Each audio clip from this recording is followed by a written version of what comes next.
Hey guys, my name is Chad, and today we're talking about the most hyped up mouse of all time, the Starlight 12 from Finalmouse. When this was announced, I was super hyped myself, way more than I ever had been for any mouse. I couldn't wait for the launch so I could buy it, use it, and then review it. I've had it for over a week now, and I've played on it as much as I could because I wanted to be able to make the most accurate review possible. You know, Finalmouse is the kind of company that people either love or hate, so whatever I say in this video, I'm bound to piss some people off, but this review will be no different than any of my others. My goal is just to give you my honest opinion and true experience with the product. And I highly recommend watching multiple reviews so you can make the most informed decision possible. I actually had a pretty dope video lined up for this mouse. It was going to be really exciting, really cinematic, and epic. But I had to scratch it and redo my entire video 4 times now. I had multiple quality control issues and I wanted to keep this video as accurate as I could. Unfortunately, my mouse decided to go full Mission Impossible and self-destruct over the last few days, and my hype's been completely obliterated along with my mouse. Normally, I don't even go over the buying experience in my reviews, but I have to with this one. It was hands down the single worst buying experience I've ever had in my entire life. My wife and I were both on our computers, ready to go well before launch. The drop went live, the site crashed instantly, and I couldn't even load the page. But somehow, my wife was able to get a mouse in her cart almost instantly, and by the time she got through a very short queue, it was already sold out. So hopefully they get better with future drops and add some actual bot protection, because it was a disaster. Clearly, these products are in high demand, and it would be great if they could get their mice directly to customers at retail prices. I ended up having to go to eBay, and I got a pretty cheap listing, so I definitely overpaid, but it could have been much worse. This mouse comes in 4 colorways and 2 sizes, small and medium, and the retail price is $190 for any colorway or size combination. But of course, now you're gonna have to pay whatever the scalpers want for it. The small size is the exact same as the Ultralight 2, and the medium size is in between the Ultralight 2 and Air 58 from Finalmouse. Once I got my package from Fleabay, the unboxing experience for me was a little disappointing considering all that built up hype, but the box itself was very nice quality. Inside that box, you get the mouse itself, the wireless dongle, and the cable to charge it. There's also a quick start guide and a slightly more detailed guide, which is pretty much the same thing. The Starlight 12 is using a JALC lithium-ion battery, and Finalmouse has it rated for 160 hours of continuous use. The standard for recent top-end wireless mice has been 60 to 70 hours, so if this can hit 160, that would be really impressive, especially considering the fact that this mouse is so lightweight. I have the small size and I get 45 grams on my scale, but not 42 and definitely not 37 grams like they initially claimed. On my mouse, the wireless connection was flawless. It runs on 2.4 GHz Wi-Fi. It's incredibly snappy, there's no lag whatsoever, and I haven't had any disconnecting issues at all. The mouse wakes up really fast from sleep mode and it's just ready to go. I like the wireless dongle they went with. I think it's a nicer looking solution on my desk than what a lot of other mice use, but it only weighs 7 grams. And the bottom isn't sticky, so it doesn't stay in place very well. Also, if you unplug the cable from the dongle, you have to flip it over to plug it into the mouse, so make sure you don't try to cram it in there upside down and break the micro USB port on your mouse. Most of you are probably familiar with the shape here. It's the exact same as the Ultralight 2 from Finalmouse. It's a fantastic shape and I can easily recommend it for any grip style except for palm. Claw, hybrid, and fingertip grip are all really amazing on this, and it just feels so natural. Finalmouse has always had incredible shapes. Initially, I was worried the paint would be low quality, but on my copy it's almost perfect. I think it actually looks much better in person than online. Obviously the mouse is covered in holes except for where your fingertips lay on buttons 1 and 2, and there's this engraved paint job here. This was definitely my least favorite thing about the design of the mouse before I bought it, and after using it for a while, it still is. It doesn't feel good on my fingers, and I think I'd be able to get a better grip if these lines weren't on the main buttons, but that's just my opinion. The holes on my copy are finished very well. They feel premium, they're really smooth, and they're comfortable to grip. So in case you didn't know, this is the first metal mouse that's ever been made. Like everyone else, I was really curious to see what it would feel like to use.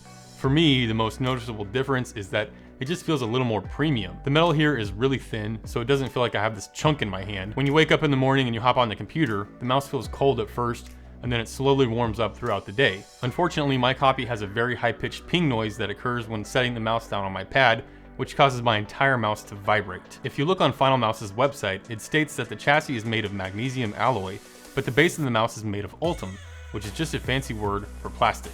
They had to use plastic on the bottom of the mouse because the Wi-Fi signal can't travel efficiently through magnesium. They actually state on their website not to strength test the bottom of the mouse because it's not as durable as the magnesium alloy. Now, this statement is really interesting to me because part of me felt like this mouse is so weak and they know it, and the other part of me said, well, it's an extra light mouse. Of course there's going to be compromises to get the weight down. So what I did initially was gently feel the sides, which were made of metal, and they felt really solid, but I noticed different noises coming from inside the mouse, not the metal itself. Then I felt the bottom of the mouse, and it had just a little bit of flex right below the sensor, but everything else was very sturdy and solid on the bottom. So I felt pretty confident that it would hold up well, and I said to myself, the noises aren't that big of a deal, this mouse is so lightweight, I'll get over it. Well, after 2 days of playing on it, I noticed the sides would slightly shift when I'd grab onto the mouse with normal pressure.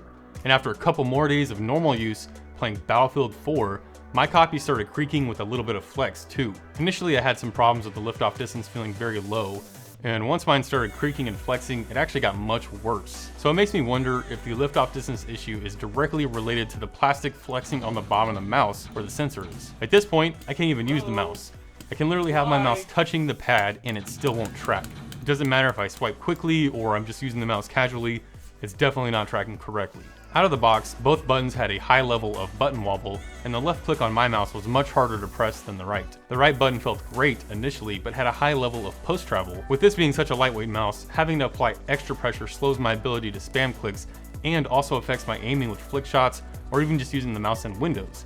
The end result was unintentional movement because of the extra force required to actuate the button. I'm not exactly sure what's causing the stiff clicks on my copy, but I've heard other people having the same issue, or just straight up broken buttons on some mice, which is exactly what ended up happening to me. I noticed mouse 2 had extra travel in it and it felt kind of mushy, so I flipped it over to take a look at the button, and when I did this, a little piece of metal actually fell out. As far as I can tell, this piece attaches the underside of the button to the frame of the mouse. If we look closely at the back of the right button on my mouse, you can see that it sits higher than the rest of the body. You might think this is because of the fact that the button broke, but it was already this exact height before I ever had any issues with it. Also, right next to that, the panels aren't flush on the body. Maybe those two things are part of the culprit, or maybe not. I just wanted to point them out. The left button isn't flush with the body either, but it's not as severe as the right one. Now I want to be clear, I didn't do any stress testing, I've never dropped it, I don't rage slam mice on my desk, and I certainly would not take apart a $400 plus gaming mouse. The switches here are 20mm Omrons, and they have nothing to do with this, they're fine. It's just a build or quality control issue.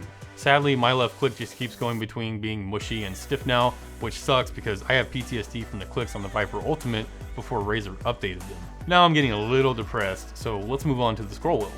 The rubber on the wheel is smooth and comfortable. Sometimes I had a little trouble gripping the smooth texture while in game, but for the most part that wasn't a big deal at all.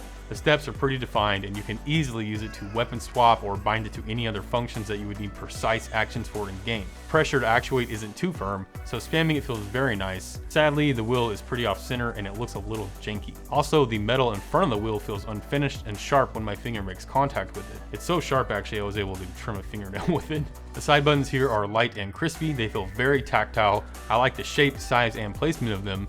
The front button on my copy is a little harder to press than the back, but it's not a big deal like the main buttons. Let's go ahead and do a sound test so you can hear the buttons and the creaking I've been talking about.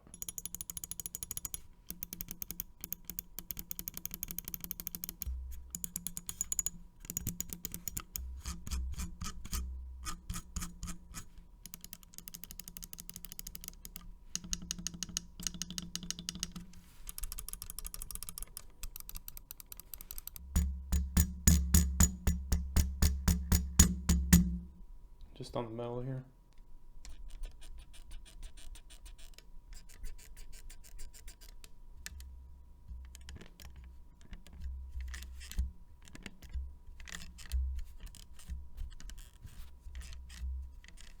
Alright, flipping the mouse over, we have the power switch and 4 really nice PTFE feet.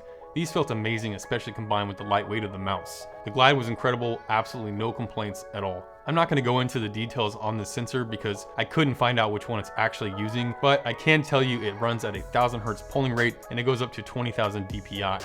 The only problem I had was the LOD feeling random at times, and I don't know if that's the sensor's fault or the plastic flexing or something else causing it, but I do know when the LOD felt normal, the tracking was superb. The cable here is fine, but it's pretty heavy in relation to the mouse. Mine weighs 36 grams, so it's almost as heavy as the mouse itself. I doubt you're gonna have to use it very often, but if you do have to play with it, I would recommend using a bungee. So let's talk about the gameplay and feel of this mouse. On the first day of use, I had total potato aim. Day 2 was a little better, but not by much.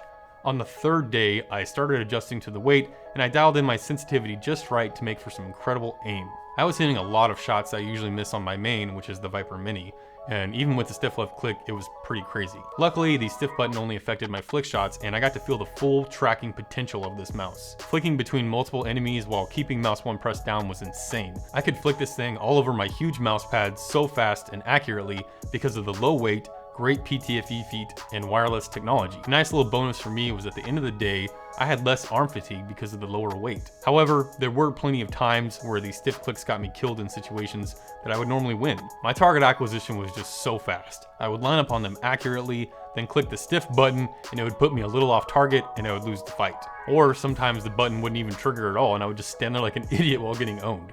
It was a total roller coaster of an experience, and then my right button broke. I've never owned a Finalmouse before, so I can't really speak to their customer service yet. I actually emailed them the first day I had this mouse because I was already concerned about the really stiff left click and weird vibrating issue in the chassis.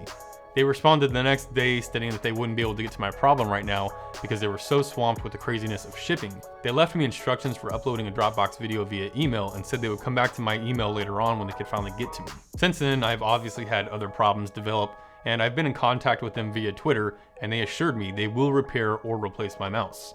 I have no doubt that if I had a working copy of this mouse, it would be unmatched by anything on the market. Hopefully I will soon, and I will be making a follow-up video when I get my mouse repaired or hopefully replaced. Overall, I'm torn on this mouse. It's extremely innovative and super unique, but it seems plagued by some serious quality control issues, and for that reason, I can't recommend it.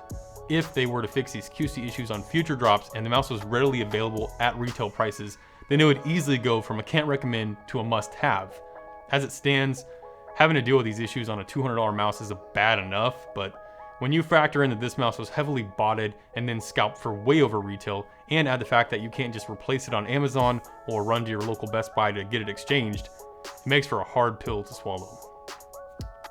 So that's gonna wrap this one up, guys. I hope this video was helpful for you. If you have any questions about this mouse or specific videos you wanna see, feel free to drop me a comment and I will do my best to help you out. Thanks for watching. See you in the next one. Peace.